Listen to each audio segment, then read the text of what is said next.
Hello दोस्तों, कैसे हैं आप लोग। स्वागत है आप सबका मेरे चैनल स्टॉक मेंटलिस्ट में। आपने सही देखा थंबनेल में हैप्पीएस्ट माइंड्स। सर मैंने अभी हाल रिसेंट में वीडियो बनाया, आप देख पा रहे हो हैप्पीएस्ट माइंड का, है ना।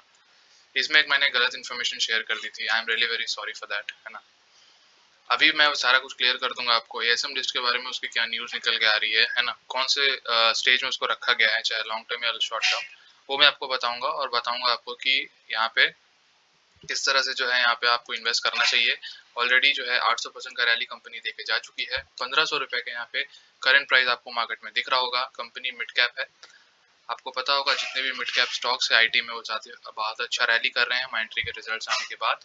माइंट्री का रिजल्ट्स काफी अच्छा है, जिसके कारण जो है यहाँ पे जितने भी चाहे टाटा एलेक्सी की बात करें, विप्रो की बात करें, एलटीआई की बात करें, काफी अच्छा ऑप्टिमिज्म है मार्केट में। देख पा रहे हो 5 दिन का रैली 23% का, एक महीने का जो है यहाँ पे 66% का। इसीलिए इसको जो है एसएम लिस्ट में डाला गया था। एसएम लिस्ट के रिलेटेड क्या न्यूज निकल के आ रही है वो मैं आपको बताऊंगा। तो चलिए बिना किसी देरी के शुरू करते हैं।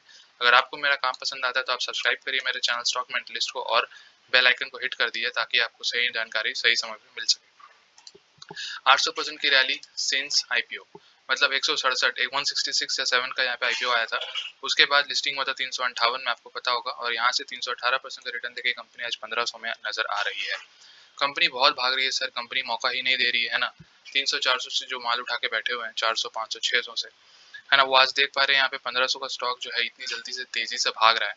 तो ये कहीं ना कहीं जो है दिक्कत वाली बात नजर आई सेबी को भी, और सेबी जो है इसको एएसएम लिस्ट में डाला। तो देखते हैं आगे क्या इसमें न्यूज निकल के आ रही है। डिलीवरी पैटर्न जैसे मैंने आपको बताया 16 तारीख का 90 लाख जो है यहाँ पे डिलीवरी, मतलब 90 लाख जो है यहाँ पे ट्रेडेड क्वांटिटी नजर आ रही है। 17 लाख को डीमेट में ले जाया गया।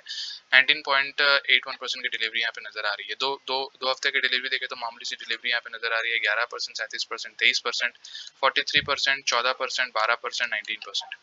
आगे बढ़ते हैं, देखते हैं एसएम लिस्ट के बारे में। ये आपसे एसएम लिस्ट का यहाँ पे एनएससी का डेटा नजर आ रहा होगा आपको। कुछ लोग ने मेरे को कमेंट किया था इस वीडियो में, है ना, इस वीडियो में कि सर आप गलत बता रहे हो। सही किया आपने सर, आपको बताना चाहिए, मुझसे गलती हुई है। Thank you very much for information, for this information. मैंने नीचे स्क्रॉल डाउन नहीं किया था, इसलिए कंपनी पहले शॉर्ट लिस्ट में थी, मतलब शॉर्ट टर्म लिस्ट में थी। आपको पता होगा एएसएम लिस्ट के दो कैटेगरी होते हैं, ठीक है। एएसएम लिस्ट के जो दो होते हैं दो कैटेगरी, एक होता है लॉन्ग टर्म और एक होता है शॉर्ट टर्म, ठीक है। शॉर्ट टर्म पीरियड में पहले रखा जाता है कोई भी कंपनी को। तो यहाँ पे जो है यहाँ पे रखा गया था हैप्पीएस्ट माइंड को, और हैप्पीएस्ट माइंड को अभी जो है वो लॉन्ग टर्म कैटेगरी में शिफ्ट कर दिया गया है, जिसके 4 फेजेस होते हैं, ठीक है। वो मैं आपको डिस्कस करूंगा कि कब तक जो है कंपनी बाहर आ सकती है एएसएम लिस्ट से, वो मैं आपको बताऊंगा, ताकि आपको एक जानकारी मिल जाए और इसमें आपको निवेश करना है कि नहीं करना है इस करंट लेवल पे। जब एएसएम लिस्ट में अंदर है कंपनी और वॉल्यूम इसमें लॉस हो सकता है, तो वो भी इसके बारे में हम डिस्कस करेंगे। तो यहाँ पे थोड़ा नीचे आ जाते हैं, मैंने स्क्रॉल डाउन नहीं किया था, ये मेरी गलती थी। Thank you guys for remembering me. अगर आप देखोगे यहाँ पे आप देखोगे 137 नंबर में उस बंदे ने कहा मेरे को कि हैप्पीएस्ट माइंड जो है यहाँ पे रखा गया है स्टेज 1 में, ठीक है। स्टेज 1 में जो है यहाँ पे कंपनी ने हैप्पीएस्ट माइंड को रखा है, ठीक है, सेबी ने। तो यहाँ पे 4 स्टेज टोटल होते हैं, है ना, लॉन्ग टर्म में 1 2 3 4। थोड़ा आगे बढ़ के देखेंगे किस तरह से जो है यहाँ पे देख पा रहे हो। यहाँ पे शॉर्ट टर्म में जो है यहाँ पे 2 फेजेस होते हैं, फेज 1 और फेज 2। कंपनी को निकाल के सीधा लॉन्ग टर्म में डाल दिया गया है फेज 1 में, जहाँ पे आपको पता होगा कि हैप्पीएस्ट माइंड को रखा गया है, ठीक है। एफएल इंडिया भी जो है वो इसी मतलब लॉन्ग टर्म कैटेगरी में है, लेकिन स्टेज 4 पे है, ठीक है। तो हैप्पीएस्ट माइंड को जो है सारा कंफ्यूजन यहाँ पे क्लियर हो गया होगा। अब जो है वहाँ पे यहाँ पे चेकिंग किस तरह से होगी मैं आपको बता दूं। फेज 1 में जो कंपनी को रखा गया है 1 हफ्ते का विंडो है, ठीक है। 1 हफ्ते एनालाइज किया जाएगा, अगर इसमें सारे ट्रेडेड क्वांटिटी सही से हो रही है ना, कोई प्रमोटर इसमें दाव नहीं खेल रहा है, मतलब वो पंप एंड डंप पॉलिसी नहीं चल रहा है, यूनिक आइडेंटिफिकेशन नंबर से आपका यहाँ पे सारा ट्रांजैक्शन हो रहे हैं, प्लस आपका यहाँ पे डिफरेंट डिफरेंट चीज़ें जो है सेबी जो है यहाँ पे मॉनिटर करती हैं, चाहे वॉल्यूम्स की बात हो, चाहे प्राइस वेरिएशन की बात हो, चाहे डिलीवरी की बात हो, सारा कुछ पैरामीटर्स में कंपनी बहुत सारे पैरामीटर्स देखती है।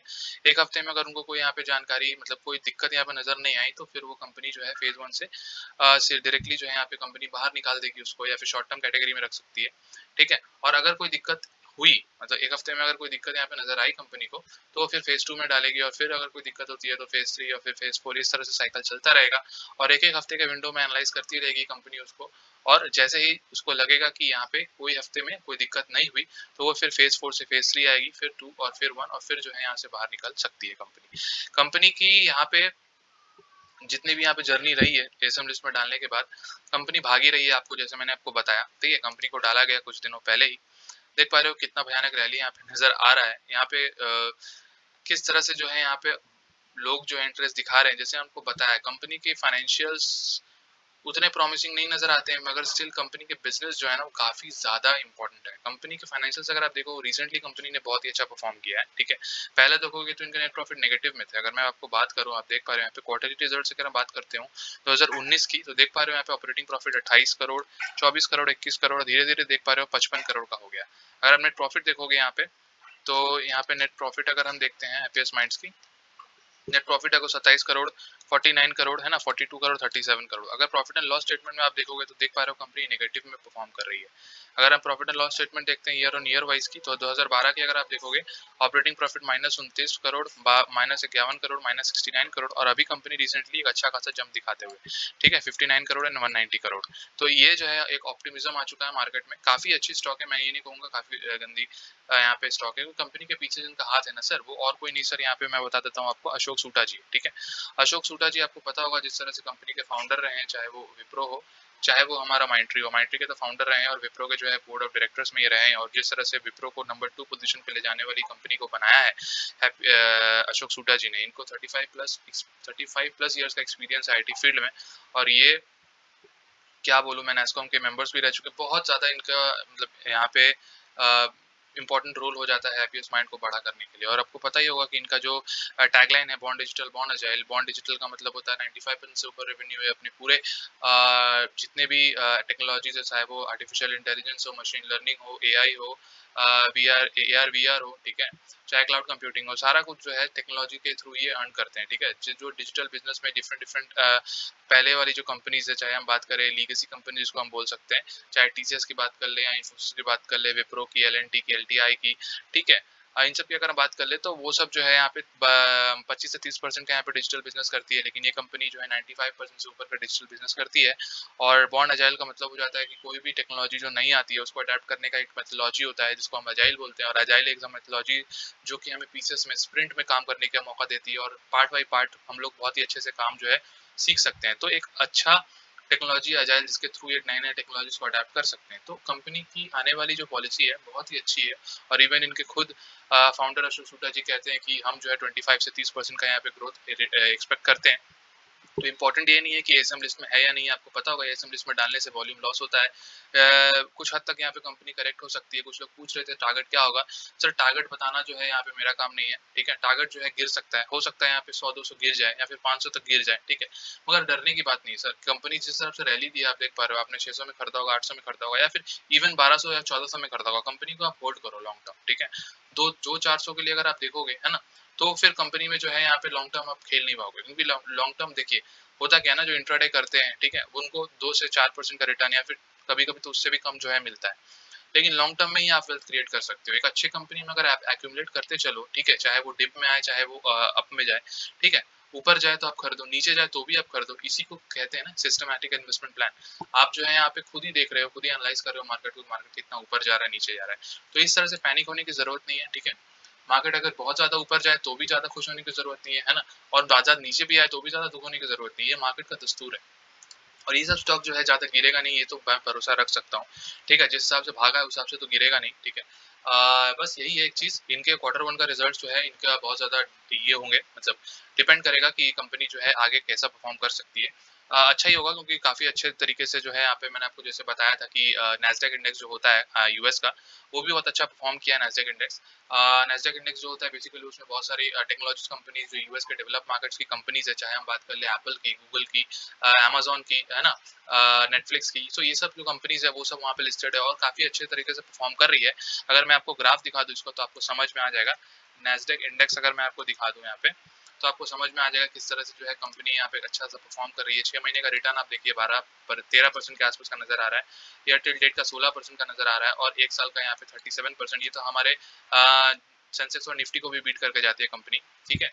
नैस्डैक की अगर हम बात कर लें, क्योंकि यहाँ पे जो कंपनी लिस्टेड है वो सबके पास है, चाहे आप गूगल की बात कर लो, एप्पल की बात कर लो, है ना, अमेजोन की बात कर लो, नेटफ्लिक्स की बात कर लो, ठीक है, माइक्रोसॉफ्ट की बात कर लो, इवन एवरी बिग कंपनी जिसका भी आप नाम जानते हो, आपका दिन से शुरू होता है, वो सब इसमें लिस्टेड है। और ये कंपनी है, अगर ये नैस्डैक अच्छा नहीं करेगी, इंडेक्स अच्छा नहीं करेगी, तो कौन करेगा। तो इस तरह से जो है ये समझ में आती है, टेक्नोलॉजीज काफी ज्यादा बूम हो रही है, ये जो डिकेड आने वाला है ये टेक्नोलॉजी ओरिएंटेड है। और जिस तरह से जो है यहाँ पे डिफरेंट डिफरेंट मतलब ये डिजिटल टेक्नोलॉजीज को अडेप्शन किया जा रहा है, ठीक है। एक तो सर्विस वाला कंपनी आपको पता ही होगा, टीसीएस और इन्फोसिस, जिस तरह से उन्होंने शुरुआत की थी पहले के दशक में, 30 साल 40 साल पहले की बात कर रहा हूँ।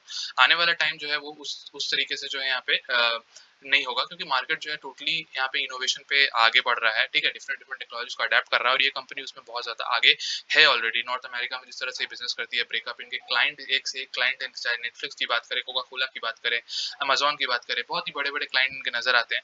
और कंपनी का जो ग्रोथ प्रॉमिस देते जाते हैं अशोक सूटा जी, उनके अंडर में, ये लीडरशिप के अंदर जिस तरह से कंपनी फल फूल रही है, ठीक है। आप इसमें निवेश करके चलो, अच्छा से एक्यूमुलेट करो, कोई दिक्कत वाली बात इसमें नजर नहीं आती है। अगर कोई एएसएम लिस्ट को कारण थोड़ा सा भी अगर गिरता भी है तो आप ज्यादा एक्यूमुलेट कर सकते हो इसमें फ्यूचर के लिए। टारगेट्स बहुत ही ऊपर है सर, 2000 के ऊपर टारगेट तो इस साल ही हो जाएंगे, ठीक है। इस साल का मैं कह रहा हूं, मतलब दिवाली तक आपको यहाँ पे 2-2,500 का स्टॉक मिलने वाला है, ठीक है। क्योंकि जिस हिसाब से सारे मिड कैप आईटी स्टॉक्स काफी अच्छा परफॉर्म कर रहे हैं, हाँ थोड़ा पी यहाँ पे महंगा नजर आ रहा है, मगर वैल्यूएशन उसी को दिए जाते हैं जिनके ग्रोथ अच्छे हो, है ना। क्योंकि कहते हैं ना, मार्केट सब कुछ पहले से प्रेडिक्ट कर लेता है, मार्केट स्ट्रेट फॉरवर्ड है ना, वो सब कुछ पहले देख लेता है, ठीक है। तो यहाँ पे देख रहा है लोग कि किस तरह से ये फ्यूचर में परफॉर्म कर सकता है, उसी के कारण जो है यहाँ पे सारा कुछ रैली नजर आ रहा है। तो मैं तो यही कहूंगा, be invested for the long period of time, 3 साल 5 साल दो इस कंपनी को, 10 साल भी दे सकते हो, और लॉन्ग टर्म ऑल टाइम इसको अपने पोर्टफोलियो में रख सकते हो। इसी तरह जब इन्फोसिस आया था शुरू शुरू में तो बहुत ज्यादा हाइप थी लोगों में, और बहुत उस समय तो टेक्नोलॉजीज की ज्यादातर तो किसी को नॉलेज भी नहीं थी, मगर अभी जो है काफी ज्यादा नॉलेज है लोगों को किस जिस फील्ड में काम करती है। आप इनके वेबसाइट में जाओ, इनके वेबसाइट में आप जाके देख सकते हो किस तरह से कंपनी काम करती है और कंपनी किस तरह से ग्रो कर रही है, तो आपको पता चलेगा कि ये कंपनी कहाँ लाई करती है। इसी के साथ मैं अपनी बात समाप्त करता हूँ। अगर आपको मेरा काम पसंद आता है तो आप सब्सक्राइब कर सकते हो मेरे चैनल स्टॉक मेंटलिस्ट को, और बेल आइकन को हिट कर दीजिए तब, ताकि आपके पास सारा नोटिफिकेशन सही टाइम पे पहुंच जाए। Thank you.